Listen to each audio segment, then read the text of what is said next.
casi 12 años tal vez, y créanme que ha sido una experiencia maravillosa donde todos hemos estado presentes, invitados y convidados. Otro asunto que también me gusta siempre resaltar es que la maestría en arquitectura de nuestra facultad, sin proponérselo, ha construido todo el acervo de personal docente de las demás facultades. Podemos hoy decir con orgullo que un alto porcentaje, diría yo que el 80% de los docentes de las demás facultades de esta ciudad y algunas del país se han formado en esta maestría.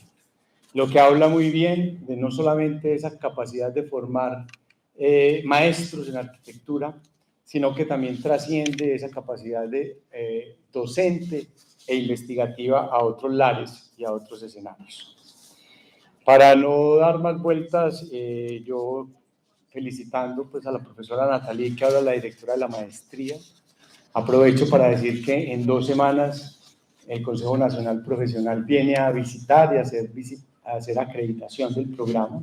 Están cordialmente invitados para que se vinculen con esa actividad, que seguro va a ser muy satisfactoria porque así lo pienso. Así que una felicitación a la profesora Natalie y a todo el cuerpo docente, a los estudiantes y a toda la comunidad por esta actividad. También agradecerles especialmente a estudiantes y profesores de la Universidad San Buenaventura de Cali. No sé si ya llegaron. Diego, ¿ya los trajiste? No, ya están por ahí. El profe aquí estaba presente. Ya estás aquí. Agradecerles mucho a ella y transmitirle el agradecimiento a la decana Lili, porque han sentido el interés y lo han puesto de manifiesto de estar hoy aquí con nosotros. Así que a los compañeros y las compañeras de Cali, una bienvenida enorme. Ya les dije esta mañana que esta era su casa y lo reitero en este momento. También hay que agradecer al ICETEX, que con su programa de expertos internacionales apoyó para poder traer a la profesora Gabriela, a la constructora Trazos Urbanos y al hotel #98 que se vinculó con esta actividad. A mí me pasaron la hoja de vida de la profesora Gabriela y de verdad pues que uno se queda sorprendido, además muy honrado por tenerla hoy aquí con nosotros. Lo que necesitamos es escucharla a ella, no a mí, entonces muy seguramente ya le vamos a dar la palabra, pero no dejo pasar el espacio, profesora, para felicitarla por su trayectoria como docente y como arquitecta y por que nos aceptó la invitación de estar con nosotros y eso me place y nos place a todos, así que una bienvenida maravillosa.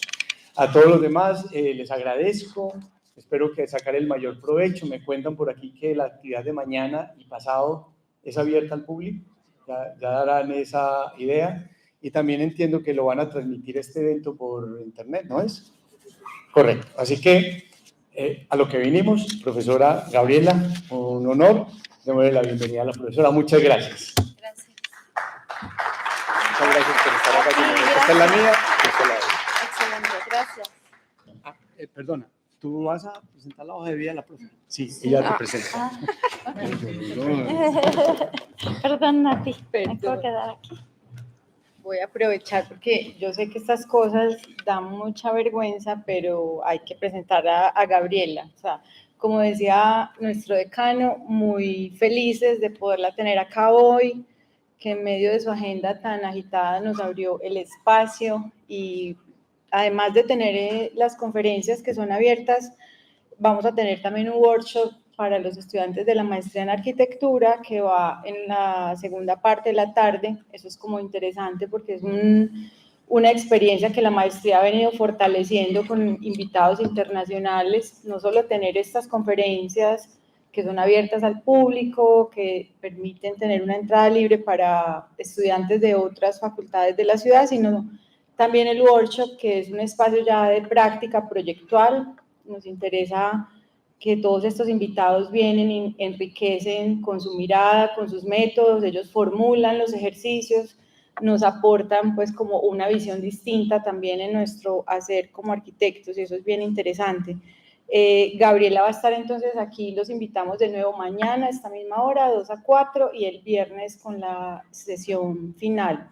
Quisiera también resaltar que es el seminario internacional número 26 que realiza nuestra maestría. Eso es todo un récord para quienes sabemos lo que es organizar estos eventos, y esto pues realmente no es solo como tener unos invitados, sino que va haciendo unas redes de intercambio académico que son muy importantes y que tienen mucho que ver con lo que señalaba el decano de lograr un nivel muy alto para nuestro programa, y que es un programa pues que se ha ido posicionando en el campo de la investigación, unos egresados también con un ejercicio profesional todos y con una presencia muy alta en la docencia.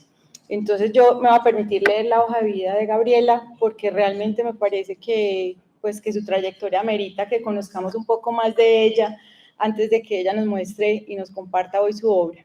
Gabriela Carrillo cuenta con una experiencia de más de 20 años, fue socia del multipremiado Taller Rocha Carrillo y ha sido reconocida con diversos premios nacionales e internacionales, como el Emerging Voices Awards en 2014, la Cátedra Federico Mariscal, máximo reconocimiento a la práctica profesional por parte de la Facultad de Arquitectura de la UNAM en México, la Medalla de Oro de la Academia de Arquitectura Francesa y el título de Arquitecta del Año por la Architectural Review en Londres en 2017 y Arquitecta del Año por el Architectural Digest México en 2020. Desde el 2019 es miembro del Sistema de Creadores de Arte y desde el 2021 académica de número de la Academia de Arquitectura de México. Es cofundadora de Reconstruir México y del colectivo C733, colectivo de 4 firmas unidas para desarrollar proyectos públicos en México. Es académica de la UNAM desde 2003, titular del Seminario de Investigación y Titulación con Loreta Castro desde el 2018. Ha impartido e imparte actualmente clases en Harvard, en la Universidad de Nuevo México y en el WAVE Programa de Venecia, Italia. Su trabajo ha sido expuesto en distintas bienales internacionales, publicado en diversos medios nacionales e internacionales como Domus Italia, Casabella, Arquitectura Viva, Architectural Review, entre otros. Cabe mencionar que el afiche que está en la entrada de la charla de este seminario, que es como el afiche central, tiene la obra La Casa de la Música, que fue el gran premio de la Bienal de Quito. Pues por mencionar como algunas cosas, de verdad que tener una invitada como Gabriela es toda una oportunidad y muy bienvenida. Gracias.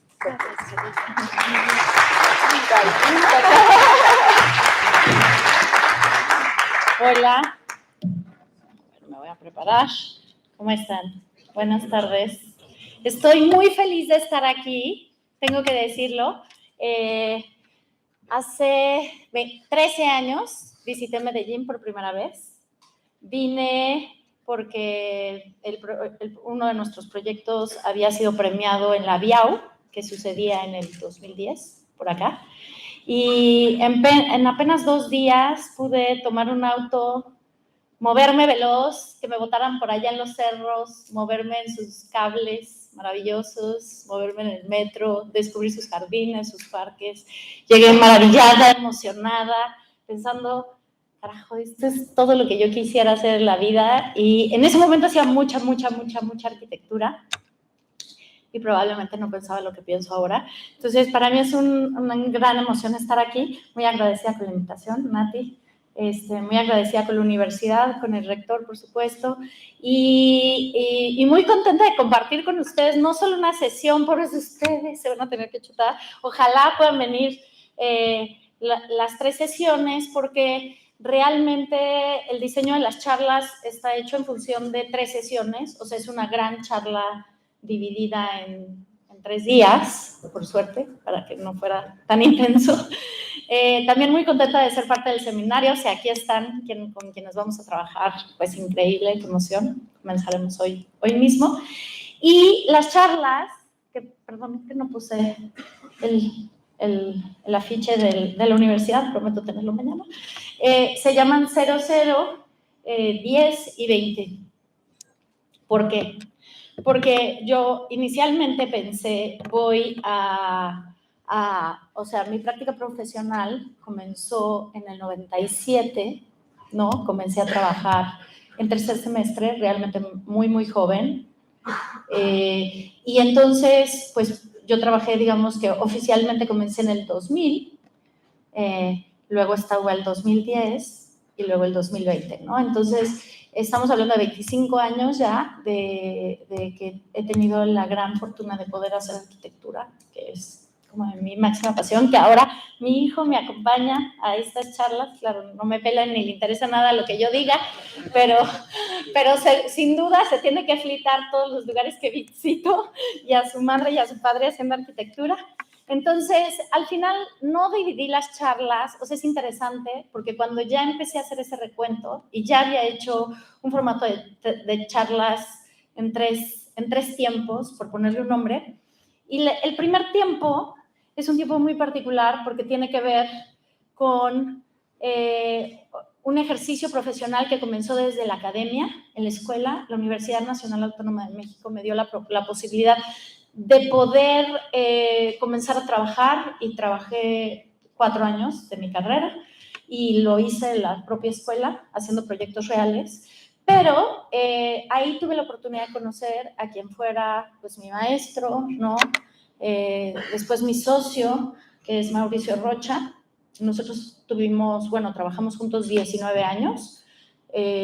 Los 10 primeros, pues yo empecé muy joven, soy 13 años más chica que él, entonces comencé haciendo proyectos, ahorita van a ver muy pocos realmente de esa etapa, y entonces la realidad es que hasta el 2010, que es verdaderamente este periodo, entonces este título es un poco mentiroso, porque en realidad debería de ser 10, ¿no? O sea, en el 2010 me asocio con Mauricio. Ya veníamos de hacer mucha obra, yo era su directora de proyectos, teníamos una oficina que comenzó siendo él, el maquetista, y yo, y terminó siendo de 50 personas, ¿no? Esa relación todavía hoy, estoy haciendo un par de proyectos, tenemos un grupo grande de trabajo con él, pero pues yo tengo mi oficina y tengo muchas colaboraciones, y bueno, ya de eso les platicaré en las siguientes sesiones. Entonces, esta sesión trata principalmente sobre los proyectos. Hasta donde yo entiendo, hubo un cambio paradigmático en mi vida, que fue tener a mi hijo. O sea, tengo que decir que para todas las mujeres y los hombres, porque creo que es una realidad compartida, ¿no? Y los hombres con hombres y las mujeres con mujeres que deciden tener hijos, pues sin duda es un cambio de paradigma, ¿no? Un cambio de visión, un cambio de mirada, de eso hablaba Nati. Y yo comencé a modificar dramáticamente mis prácticas, cambié dramáticamente mis prioridades, y eso, pues, por más que queramos mantenerlo ajeno, es muy personal.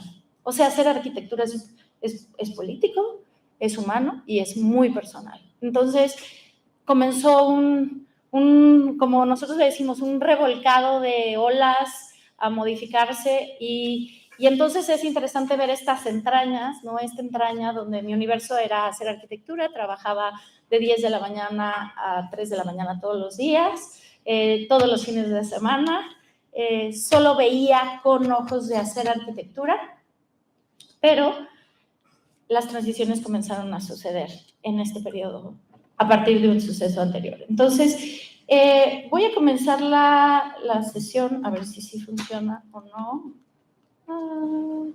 No sirve. ¿Sí? Sí, perfecto.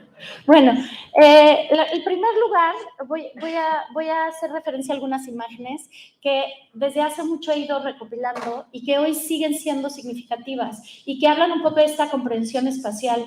Cuando yo comencé a trabajar con Mauri, yo venía de una condición de vida muy distinta. En mi familia no hay arquitectos, no conocía pues nada de arte contemporáneo, no sabía mucho de muchas cosas. Entré casi de manera extraña a la Facultad de Arquitectura de la UNAM sabiendo que quería ser arquitecta. Mucho tiempo después descubrí por qué la vocación de mis padres sí, sin duda, tiene que ver con quién soy hoy, pero en ese momento no. Y yo conocí a Gabriel Orozco a Damián Ortega y a una serie de artistas contemporáneos muy importantes de México gracias a Mauricio, porque eran sus mejores amigos, ¿no? Y su madre, Graciela Iturbide. Y que, para quien no sabe, es probablemente de las más importantes fotógrafas a nivel mundial, ¿no? Y bueno, Gabriel Orozco también, ¿no? Es de los más grandes artistas en el panorama del mundo del arte contemporáneo. Entonces, pues yo me sentaba a tomar tragos con estas personas, ¿no? Y en ese momento, Gabriel inauguró una exposición maravillosa en Bellas Artes, donde la pieza que entrabas en el magnífico Palacio de Bellas Artes era esta, ¿no? Y era simplemente un lienzo donde había un trazo que marcaba esto. Y para mí fue tan potente, porque fue estas cosas muy obvias, ¿no? Que cuando entramos a la Facultad de Arquitectura, pues las vemos, pero pues tenemos un maestro hablándonos de áreas de uso, de ashurar un espacio donde la silla se mueve, marcar el espacio del atril, ¿no? De las bancas, de los flujos, pero tener conciencia de cómo el espacio comienza en el propio trazo de la longitud de nuestros brazos, y de cómo a partir de eso se construyen relaciones, proxémica, trato, cercanía, distancia, condiciones sociales, fue transformador, ¿no? O sea, fue una oportunidad de ver un lugar que está ahí, pero que es completamente invisible, y entonces eso empezó. Y el tema del género, para mí, cada vez se ha vuelto más importante en mi país, como en todos, ¿no? Particularmente los países latinoamericanos, pero bueno, en general el machismo es un problema, en general la violencia contra las mujeres es terrible, contra la comunidad LGTB también, y creo que la arquitectura es un eco de la sociedad y de alguna manera establecemos a partir de ella límites, tensiones, jerarquías, y esa es una voz que me importa y me interesa aproximarme a través de mi trabajo. Obviamente el hacer casi por nada, ¿no? Cuando no tienes recursos, es la gran maravilla de las carencias, ¿no? La crisis es una enorme oportunidad para tener que pensar cómo hacer con nada. Ver la sombra, que es otra vez es un poco el eco de lo que decíamos de las letras, ¿no? No necesariamente la luz. Ver a través de los ojos de otro, ¿no? Estos son unos dibujos maravillosos de Bruno Taut, que hizo cuando visitó este maravilloso palacio de... ay, Dios mío. Katsura, gracias. Katsura, que es este templo, en realidad es un palacio maravilloso en Kioto, y obviamente ha sido como afiche de deseo de todos los arquis y las arquis del planeta. Incluso creo que no te dejan entrar si no eres arqui, o sea, es terrible. Pero Taut visitó e hizo estos dibujos, entonces es maravilloso ver los dibujos de Taut, porque es el ojo de Taut sobre Katsura y luego nuestro ojo a través de sus ojos, y entonces el cambio de mirada. Y eso creo que es un punto de inflexión también, y ese punto de inflexión pues a mí me lo dio, empezó a dármelo mi alma mater, que es este maravilloso espacio de los mejores, perdón, lo tengo que decir, probablemente el mejor campus universitario de América. Maravillosa pieza moderna, llena de complejidad, en un paisaje fantástico como el Pedregal, que es pura piedra volcánica, y donde el gran articulador de este espacio es el vacío, ¿no? Absolutamente prehispánico. Y además está inspirado y compuesto también todo el paisaje por Luis Barragán, y por supuesto un grupo importantísimo de arquitectos y artistas y arquitectas. Y bueno, aquí comienza un poco esta visión. Este fue el primer proyecto que hice por Mauricio Rocha. Fue un punto de inflexión también, porque yo siempre había hecho proyectos muy, muy grandes. Con Alberto Calach había trabajado en la ciudad, en todo esto del lago, había trabajado para la universidad, en el centro histórico. En cambio, aquí era un mercado. Y hacer mercados se ha convertido en un estigma en la vida, porque este lugar, a mí de repente me dicen, órale, a entrevistarse con el pollero, con el carnicero. Aquí el gobernador no pinta, y quien pinta son los locatarios, y con ellos hay que presentarles el proyecto. Y entonces fue fantástico porque obviamente uno angustiado de no, la arquitectura contemporánea. En esa época yo pensaba que hacer arquitectura contemporánea era, no, tienen que ser techos planos porque si son inclinados no es contemporáneo. O sea, estas imágenes muy ridículas que uno tiene cuando es muy joven.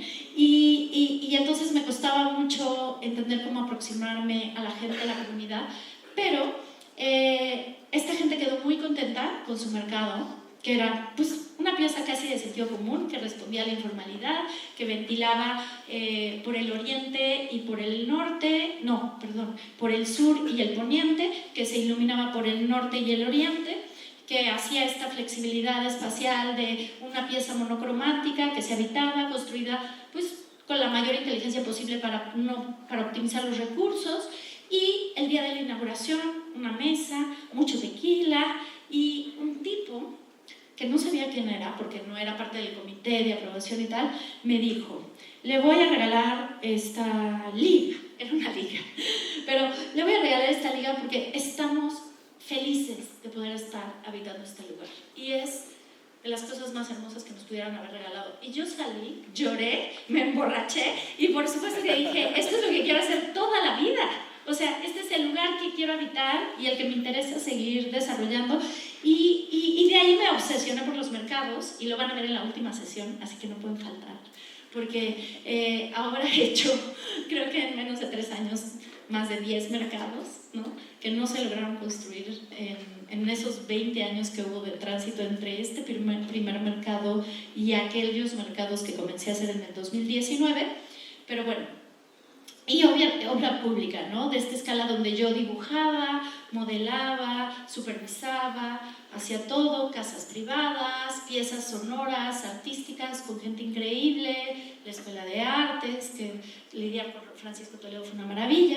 Pero bueno, mi sociedad con Rocha comienza con 2 proyectos públicos esenciales, que eran la Cineteca Nacional, el Museo de la Cineteca, y la Biblioteca de Ciegos y Débiles Visuales. Entonces, a Mauricio, la Secretaría de Cultura lo había invitado porque él, años antes, en el 2001, había diseñado la Escuela para Ciegos y Débiles Visuales, misma que nunca fue habitada por ciegos sí, pero no por ciegos y débiles visuales. Afortunadamente fue habitada, por lo menos. Entonces, nos invitan a hacer esta biblioteca. Esta biblioteca era en un edificio histórico en la Ciudad de México. Es de las pocas obras que tengo en la Ciudad de México, en un edificio histórico muy importante porque ha tenido muchas renovaciones, muchos cambios. Y lo primero que nos dicen es, pues queremos que ustedes hagan las crujías de la ceguera. Esas crujías ya operan. Crujías son 2 naves. En sección son espacios de 7 por 14 el largo y eran 2 contiguas, ¿no? Y esa era la biblioteca de ciegos. Era de las pocas bibliotecas que estaba funcionando, que tenía usuarios ciegos y débiles visuales. Pero uno tiene que entender algo que nunca se hubiera imaginado, es ¿cómo diablos diseñas algo? O sea, ¿cómo diablos diseñas algo para alguien que no ve? ¿No? Cuando toda la vida nos han dicho que todo lo que hagamos tiene que ser visto, ¿no? Fue muy emocionante y un cambio de paradigma otra vez en mi vida profesional, porque cuando recibo el programa, recibí al mismo tiempo un programa y también una denuncia. Una denuncia que decía, el despacho Rocha Carrillo, bienvenida, te acabas de asociar, welcome a las quejas, ¿no? El despacho Rocha Carrillo acaba de cerrar la biblioteca de ciegos y nos levantamos en contra porque es nuestro espacio. La ceguera, o sea, el usuario estaba enojado porque se había cerrado su lugar de uso. Porque en realidad los ciegos no van a la biblioteca a leer, van a la biblioteca a estar. Porque los ciegos en nuestro país no son ciegos en su mayoría, sino débiles visuales. Gente que por el problema de las enfermedades degenerativas, por la falta de recursos y atención a las mismas, ha perdido la vista. Y que se ha ido degenerando su visión hasta llegar a la nada. Pero que en el camino va perdiendo esas habilidades, pero adquiriendo otras. El programa era literal lo que ven: 4 cabinas sonoras, hermosas, apestosas a perro, unas salas de lectura, un librero, que acaso tenía, yo creo que no más de 100 libros, y cajas, ¿no? ¿Qué sucedió? Que me fui a sentar 2 semanas a este lugar para ver qué sucedía, ¿no? Si ese era el programa que teníamos que atender.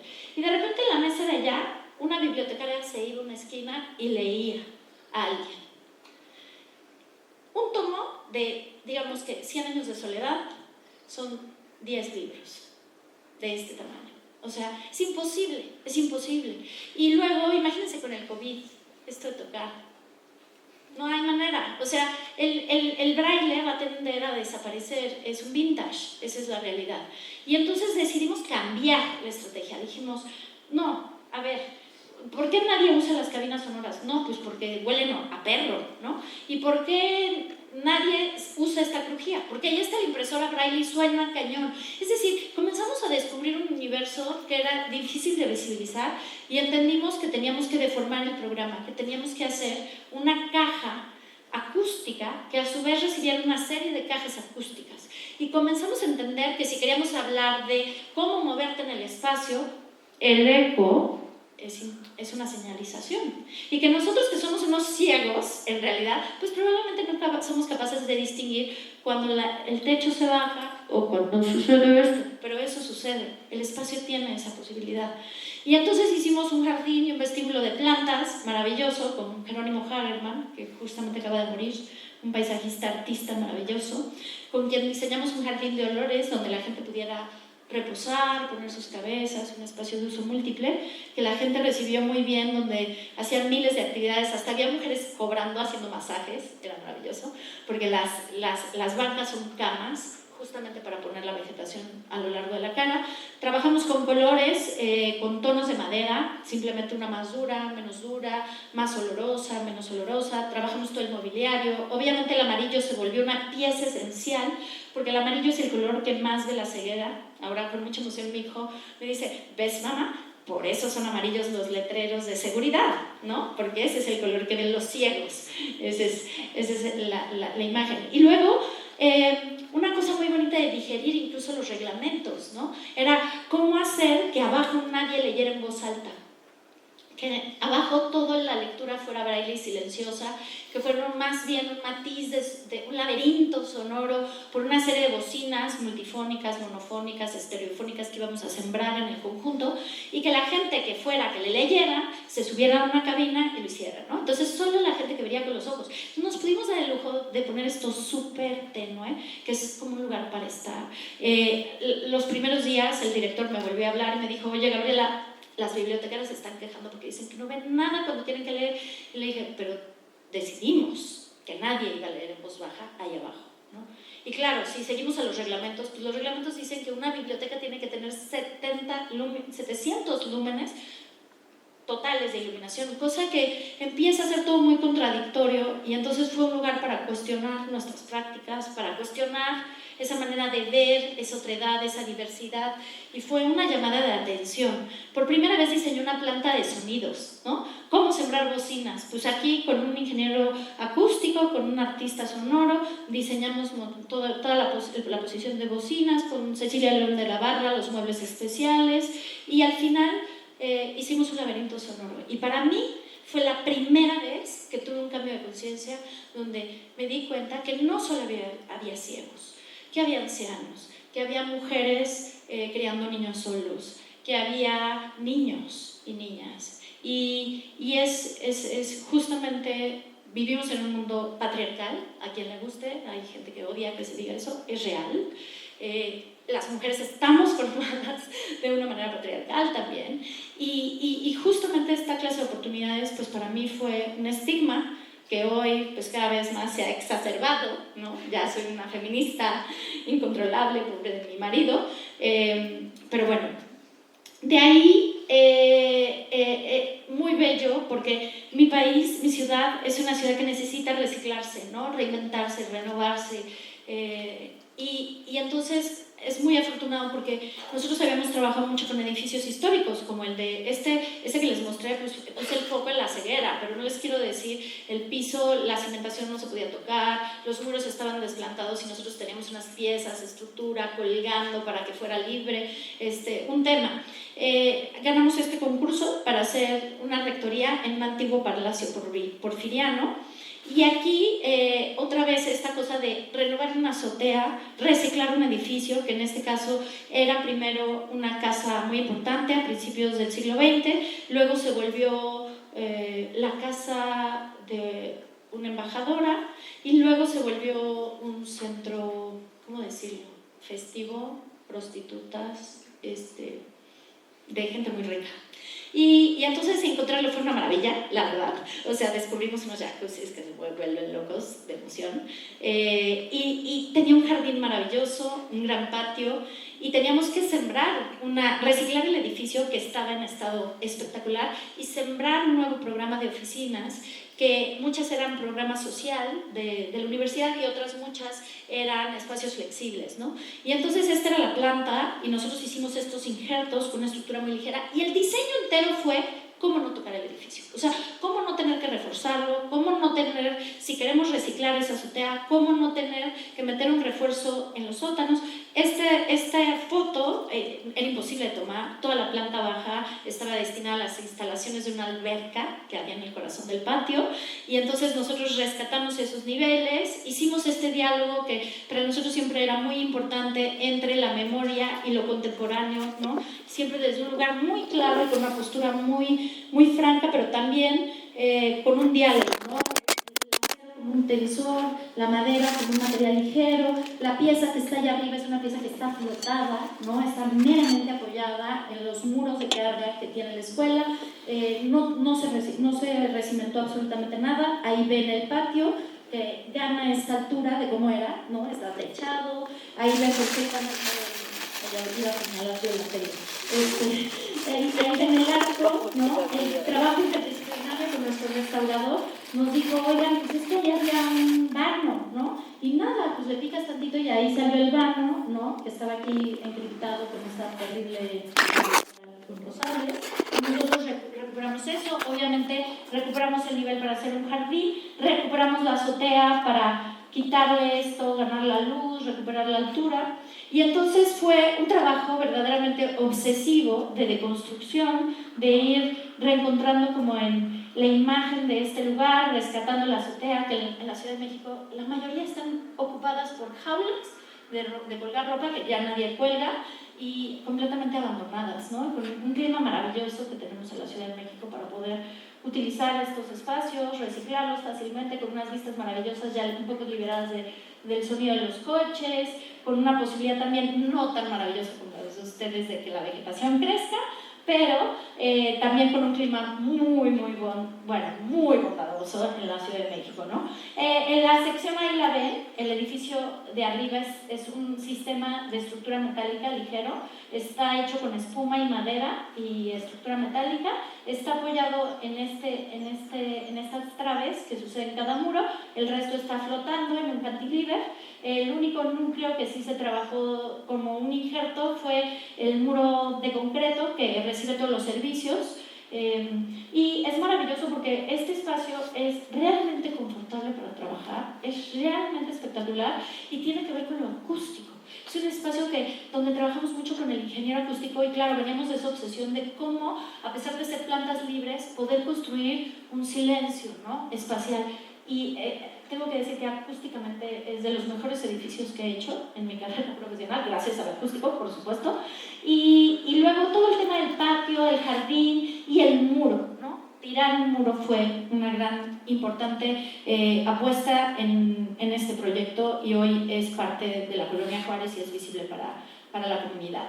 Al mismo tiempo reciclamos un museo, pero aquí, para entender que el reciclaje es lo que sea, o sea, puede ser un edificio tan valioso como el que vimos antes o una fábrica de plásticos, con unos tristes techos de escamados, ¿no?, abiertos al norte, pero tristes ¿para quién? O sea, esas estructuras ya no se pueden diseñar en la Ciudad de México, o sea, son estructuras de varilla, inteligentes, que funcionan maravillosamente, que el reglamento ya no nos permitiría construirlas, ¿no? Y entonces nosotros nos decidimos a reciclarlo, ¿no?, este espacio. Teníamos que integrar 3 volúmenes, la planta de tratamiento, o sea, la planta de trabajo de la fábrica de plásticos, las oficinas y una tienda, Diana, que era una tienda de mercancías, que se integraban todas y nosotros lo único que tuvimos que hacer fue limpiar, borrar, articular, contener, tejer, y hacer un injerto. La fachada es prácticamente la que había, la limpiamos,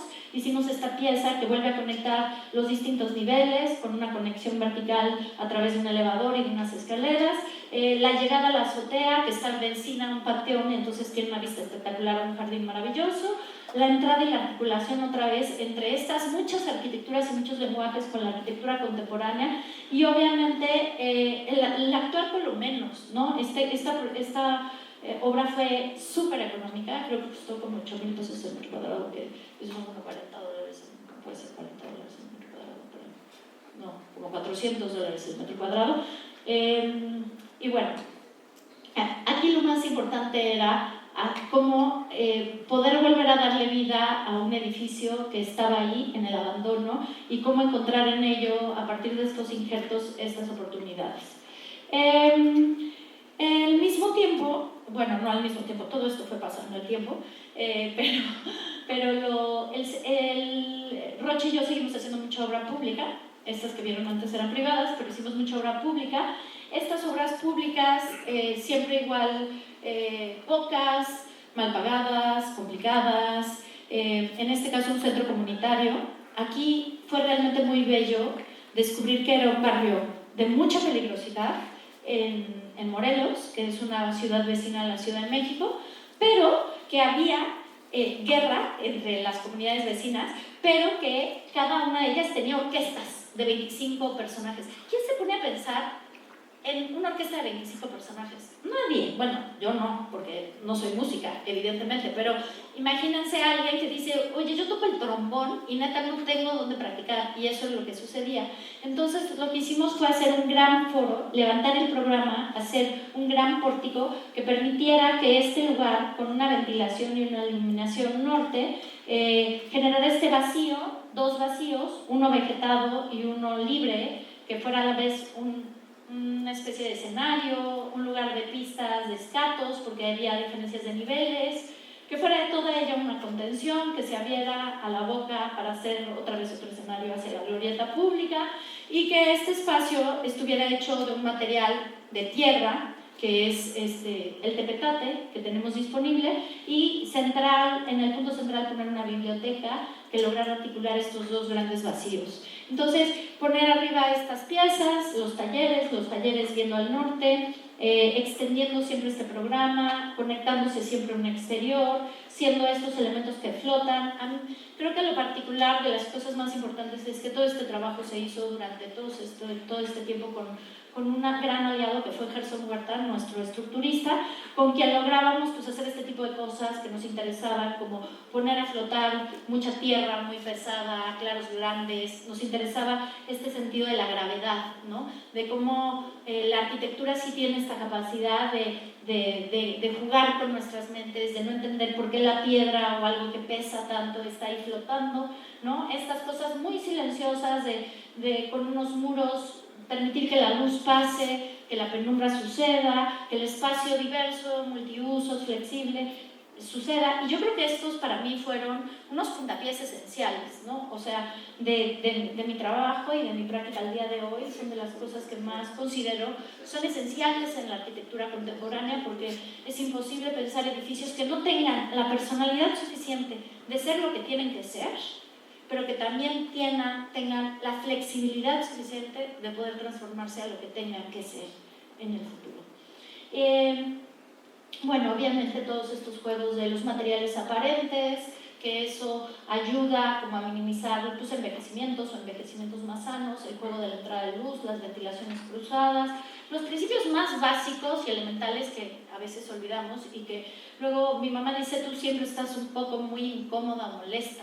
Pero, pues claro, o sea, me molesta mucho que la modernidad y la tecnología nos ha bloqueado a veces una visión muy obvia de cómo con acciones menores podemos transformar un territorio de la manera más respetuosa, y luego cómo la tecnología nos hace no importarnos, ¿no? O sea, di clases en Kent el semestre pasado, de enero a abril, y vivía enferma, o sea, porque mi cuarto de hotel no podía abrir una ventana, ¿no? Y el clima afuera estaba bien, y entonces cuando estaba helando y había nieve afuera, adentro, no podía, o sea, estaba a 40 grados y cuando hacía calor afuera, adentro estaba a 17 grados, o sea, y entonces uno piensa que somos muy inhumanos, ¿no? Muy idiotas.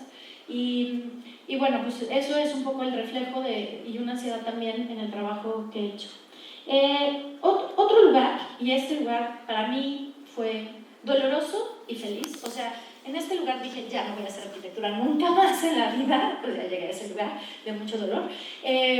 Durante 5 años hice juzgados orales de juicios penales en el estado de Michoacán. El estado de Michoacán es de los estados con mayor violencia en temas de narcotráfico.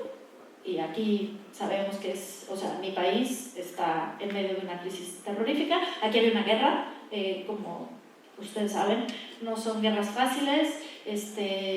Me tocó incluso ir embarazada, yo en un punto un poco incómodo y complejo. También me tocó lidiar con el gobierno y con amenazas, que fue bastante desafortunado también, pero el tener que lidiar con entender qué significa ser un juzgado oral de juicios penales, eso no existía en México. En México los juicios eran escritos. Entonces de repente nos dicen, pues haz un edificio que no existe ese programa, o sea, no tenemos referencias, y los referentes eran uno más horrible que otro en Estados Unidos. La verdad, pues sí, lo digo, perdón, pero la arquitectura gringa es terrorífica, salvo gracias excepciones. Y aquí nosotros teníamos un lugar maravilloso que era el contexto muy diverso que tiene el estado de Michoacán, desde montaña, valle, playa, calor, mucho frío. Pátzcuaro era uno de esos contextos, techos inclinados, mucha lluvia, las yácatas. Nosotros establecimos 3 principios: una muralla, una ciudad amurallada, un espacio de libertad y una intervención de jardines. Y ese concepto lo replicamos a lo largo de todo el estado. Pero lo más importante, tengo que decir, era el vacío.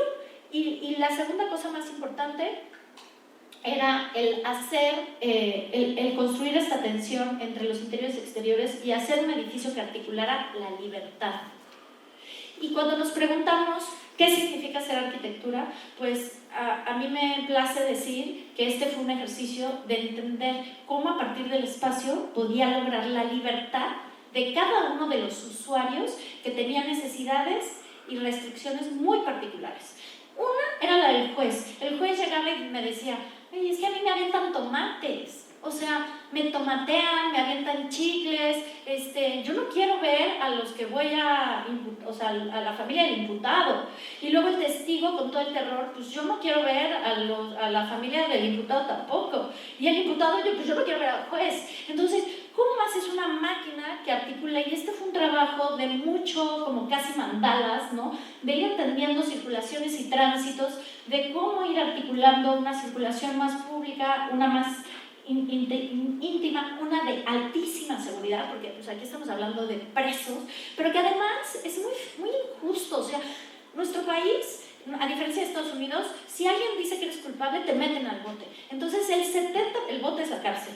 El 70% de la gente que está en el bote no está declarada culpable, está en medio de un proceso para saber si es culpable o no. Y cuando uno empieza a entender esas cosas, no podemos ser ignorantes, no podemos simplemente lavarnos las manos y decir, pues yo hago hoteles boutique y que cuestan mucho dinero. O sea, realmente empieza a generar una conciencia y una necesidad de poder, a través de las cosas, de la manera más respetuosa y probablemente de la mínima posible, pero aquí una decisión era, no va a haber rejas, ¿no? Y entonces, si no va a haber rejas, el personaje que es el imputado va a habitar con la misma libertad del espacio que quien visita, porque cuando tú eres un visitante te ponen un guardia al lado y no te puedes mover más que con un guardia, o hay rejas por todos lados. Este edificio, y todos los que hicimos, no tiene una sola reja. El director del proyecto judicial, él me decía, Gabriela, si estos edificios ganan premios de arquitectura, qué fregón, pero yo lo que quiero es ganar premios de derechos humanos, ¿no? Porque después pues te enteras de las historias de los que están en la cárcel, ¿no? De lo que sucede en los túneles que conectan Los Cerezos con estos lugares, ¿no? Las violaciones, las faltas de respeto pues, a la intimidad, al derecho humano.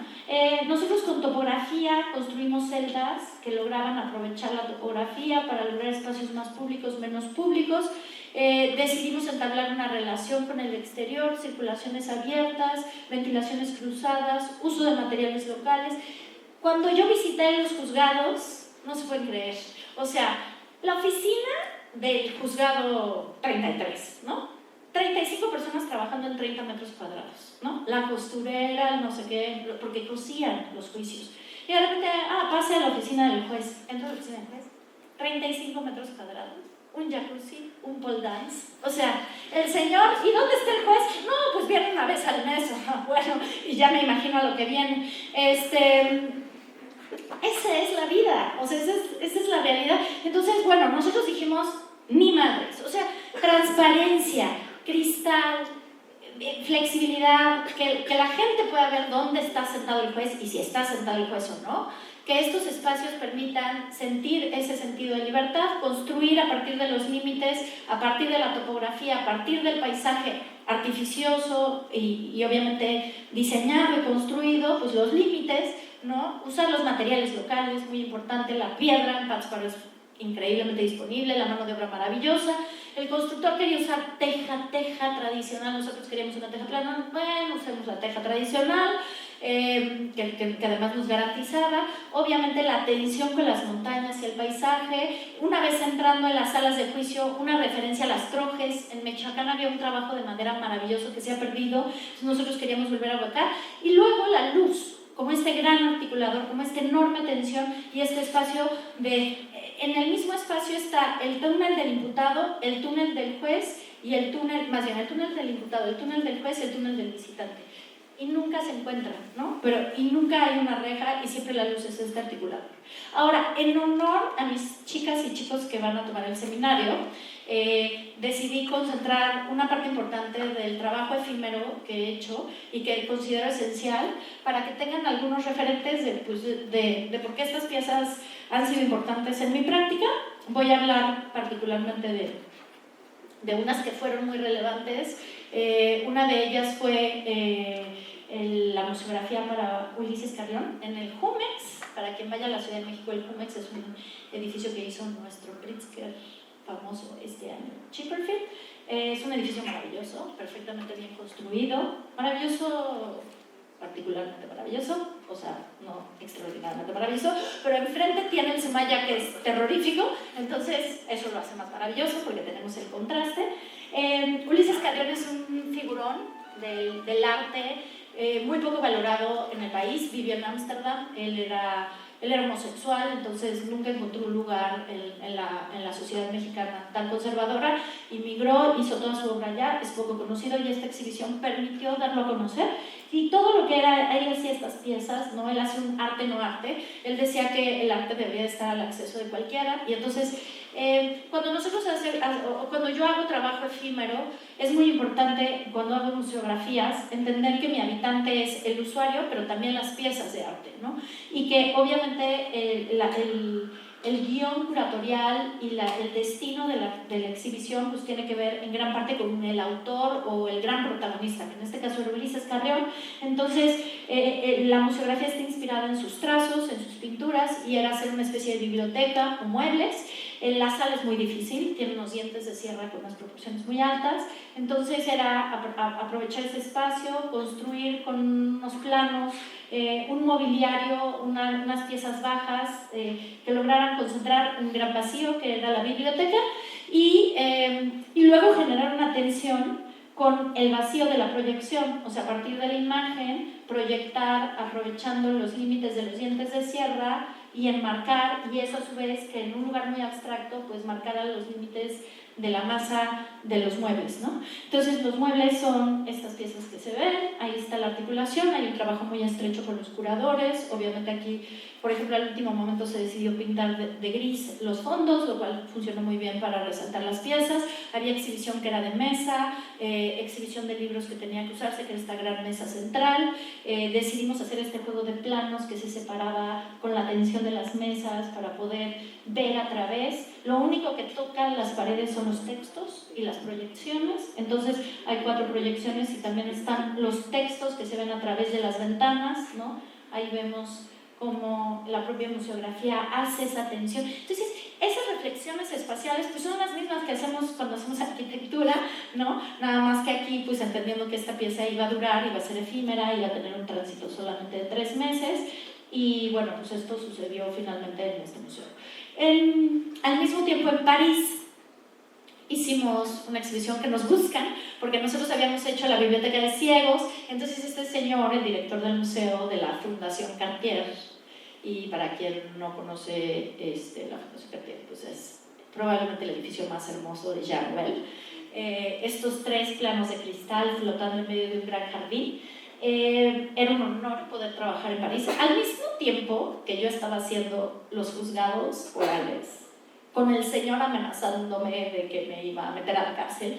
Estaba haciendo esto y nos invitaban a la azotea de la terraza de la Fundación Cartier como artistas para brindar por el inicio de nuestra exhibición. No les quiero decir la borrachera que me puse diciendo ya no quiero hacer arquitectura, solo quiero hacer museografías, lo cual obviamente no es cierto, ya recapacité. Y obviamente Rocha diciéndome no vas a tener este tipo de encargos más que esta vez, o sea, y bueno, en ese momento no es cierto, o sea, afortunadamente he tenido oportunidades extraordinarias, pero obviamente una de mis grandes fijaciones y amores es hacer obra pública. Aquí la gran inspiración era los 3 planos de cristal, era romper un poco con esta arquitectura y más bien dialogar con un jardín. Y entonces, en ese momento yo estaba trabajando también en Carelles, donde estábamos haciendo una producción de tabiques de 20 por 40, maravillosos, artesanales. Entonces, pues trabajemos con tabique, qué maravilla. Hagamos un gran tapete, que sea la gran orquesta. El edificio tiene en el jardín una especie de huellas de un anfiteatro. Entonces, dialoguemos con eso. Es una orquesta donde además podemos con el tabique hacerlo todo, el piso, los muros, incorporarlo a las piezas de arte. Y bueno, en la imagen uno así empezó la ambición del tapete y así terminó. O sea, simplemente esto eran 57,000 tabiques que era imposible producir en los 2 meses que había para ejecutar esta obra. Y lo que fue maravilloso fue trabajar pues, con una serie de piezas de imágenes, fotografías, murales, donde esta piel de tabique se escaló en distintas dimensiones, y un aprendizaje bellísimo que aquí tuve con el director en una de sus revisiones. En esta sección pues teníamos como la secuencia, ¿no? De los videos, el otro video, la foto, el cuadro, y luego estos que eran como unos iconos gigantes que poníamos a flotar. Entonces eso construía la isóptica de la orquesta, ¿no? Los humanos sentados en primer plano como los primeros animales, como parte de esta danza. Y por ejemplo aquí el director me dijo algo maravilloso.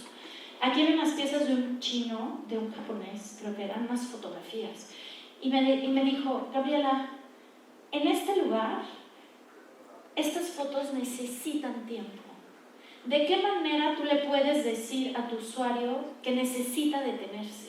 Y entonces hicimos una banca cama, ¿no? Como un lugar más confortable, donde realmente pudiera reclinarse y ponerse a una altura y detenerse. Y cuando uno piensa, claro, porque ese es el tránsito, ¿no? Pues eso es hacer arquitectura al final, o sea, esa es la manera como diseñamos normalmente nuestros espacios y la misma forma con la que diseñamos pues, los espacios permanentes que habitamos, ¿no?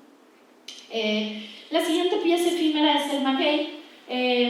Nosotros ganamos un concurso para hacer una enormísima destilería de 25,000 metros cuadrados en Tequila, con estos campos maravillosos de agave azul.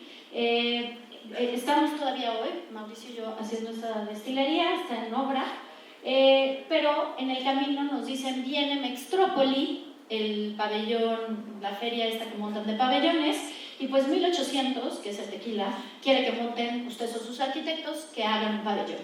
Y nosotros habíamos tenido la oportunidad de ver este territorio, de entender cómo se procesaba. Y ustedes sabían que lo que realmente se hace el tequila no es con las hojas, es con el corazón del agave. O sea, se gima, se saca esta piña, y esa piña es la que llevan y hornean y hacen todo este proceso, y todas estas pencas las tiran.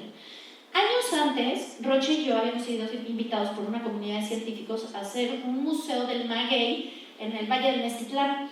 Y entonces era porque ahí era el lugar de mayor número de especies de maguey que había en el planeta, según esto, bueno, en América. Entonces vamos y empezamos a descubrir una cantidad de agaves y a ver casas hechas con agaves, casas. Y ver que la gente hacía casas, era una comunidad ñañú, hacía casas, muebles, juguetes, comida, pulque, por supuesto, pulque, porque ahí no hacen tequila. Entonces nosotros dijimos, bueno, yo empecé diciendo quiero piñas, igual que me dijeron, estás loca, con eso hacemos dinero. Bueno, tenemos pencas, perfecto, habla con el especialista de agrícola, ¿no? Obviamente el lugar, para quien no conoce, este es la Alameda, nuestra Alameda Central está llena de jacarandas hermosas, es un parque maravilloso, renovado por Felipe Leal en las últimas administraciones, pero es gigante, realmente no hay un espacio de silencio.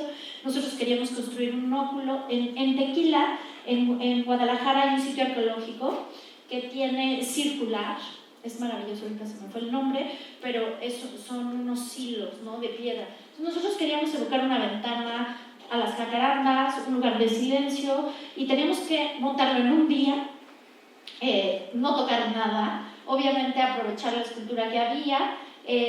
Ahí conocí a quien hoy es mi socio, muy importante además, del colectivo C733 que mencionó Nati y del que hablaré toda la sesión última, el viernes, para que no falte. Bueno, no hablaré solo de Eric, hablaré del trabajo del colectivo C733 y gracias a él es un experto en estructuras ligeras, me ayudó a diseñar esta pieza sobre la que se prefabricó un día antes, bueno, se prefabricó antes, se instaló en una noche, logramos conseguir 10,000 pencas de maguey, las cuales nos trasladaron a la Ciudad de México.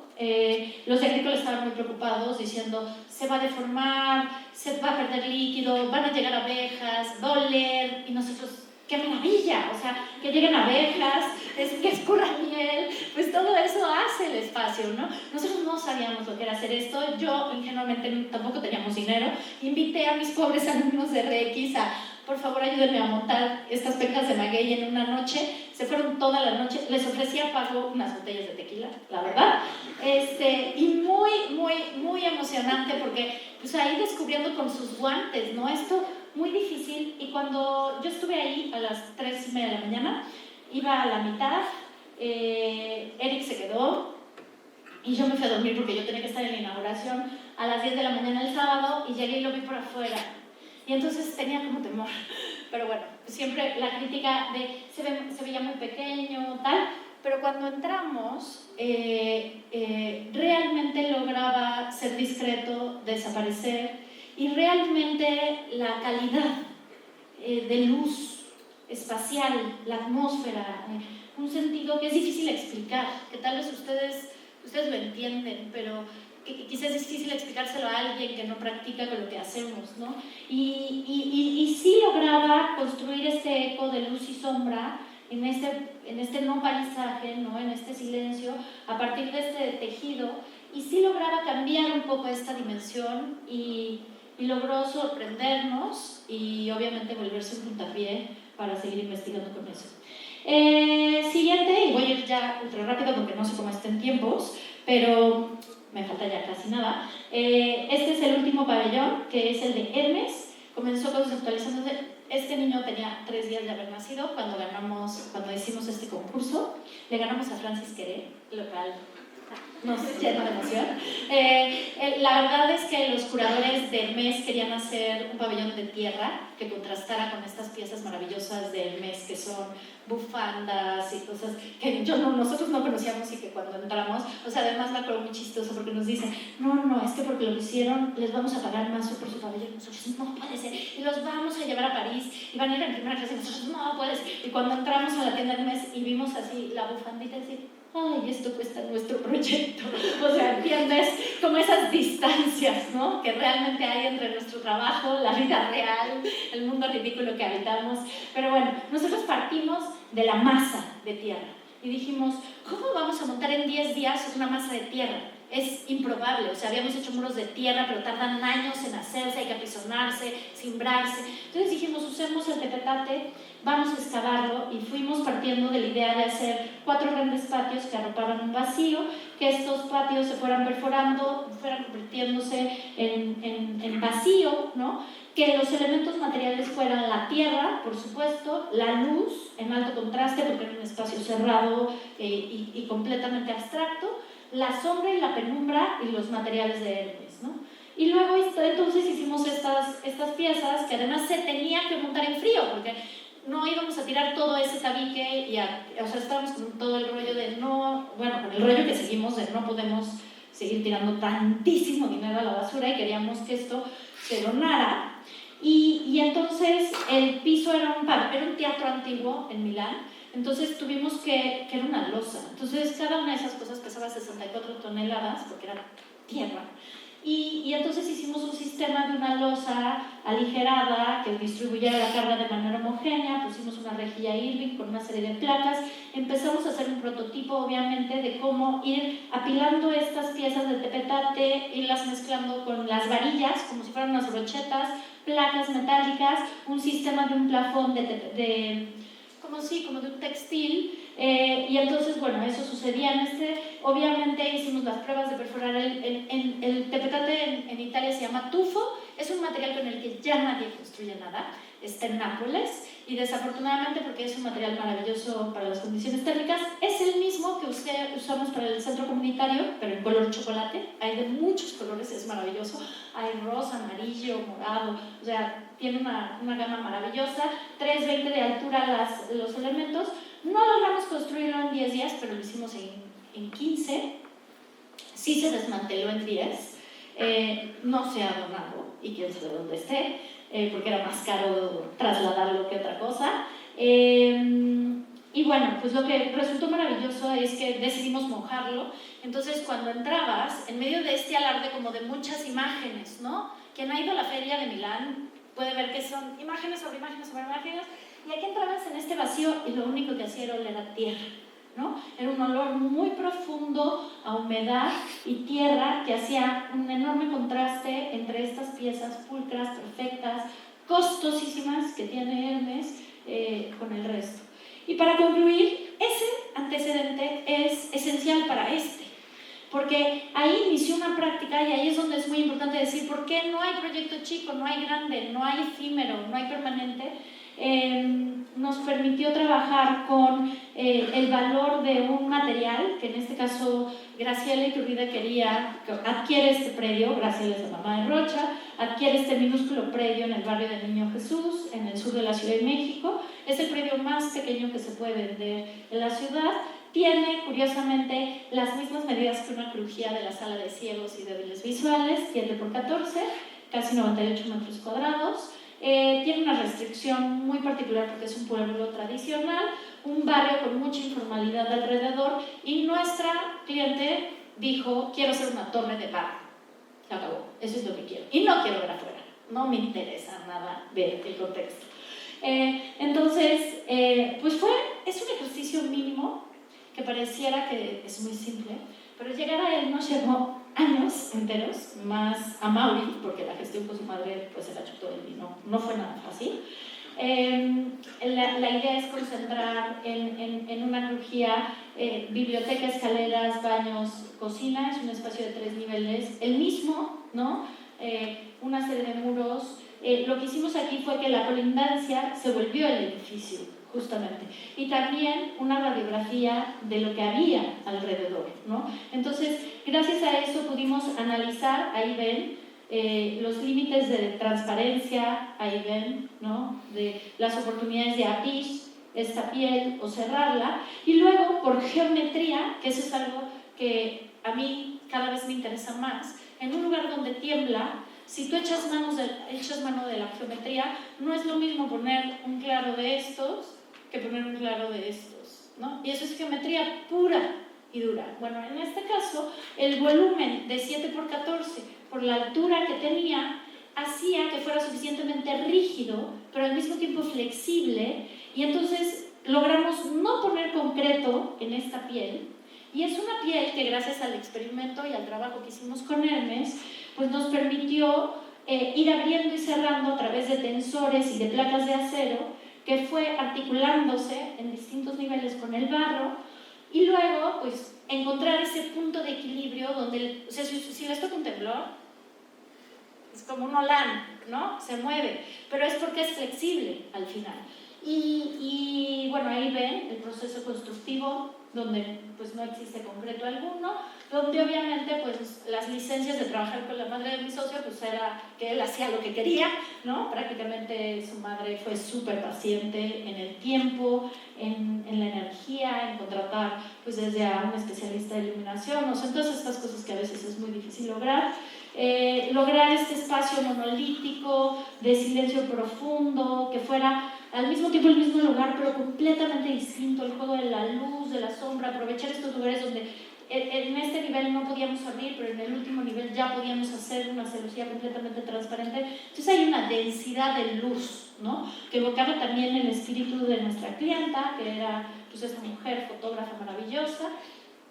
Y eso, pues esta celosía, este material se vuelve pretexto para ir pues haciéndolo todo, ¿no? Ahí vemos una secuencia desde la planta baja, el nivel intermedio, el último nivel. Es un edificio muy emocional, muy emocional.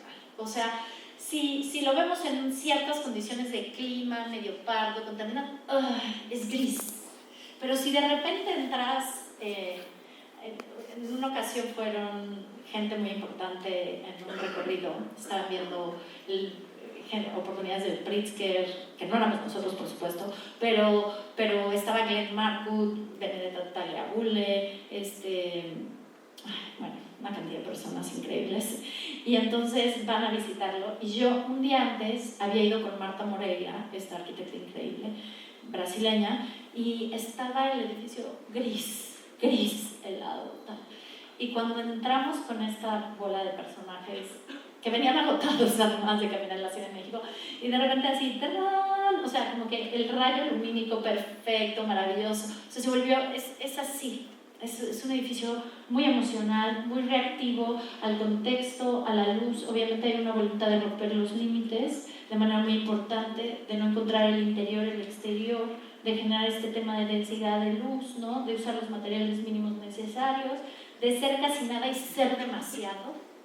Yo hoy me atrevo a decir, probablemente es demasiado para mí hoy, ¿no? Y obviamente fue una obsesión, ¿no? Sobre la obsesión. Y luego llegó Graciela con sus plantas maravillosas y su exquisito gusto con unos muebles increíbles, no de diseñador, sino con este gusto vernacular y sus piezas maravillosas y sus libros y todos sus registros fotográficos para construir el silencio. Gracias.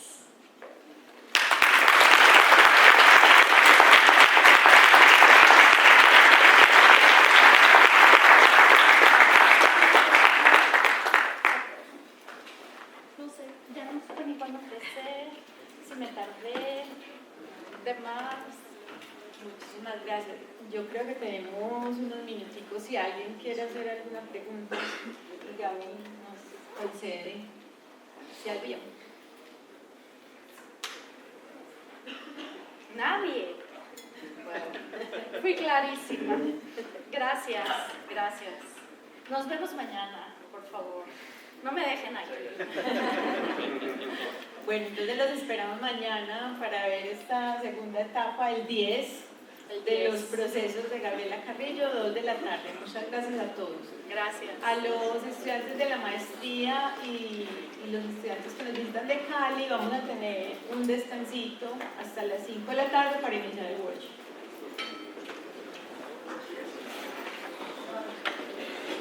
Hola.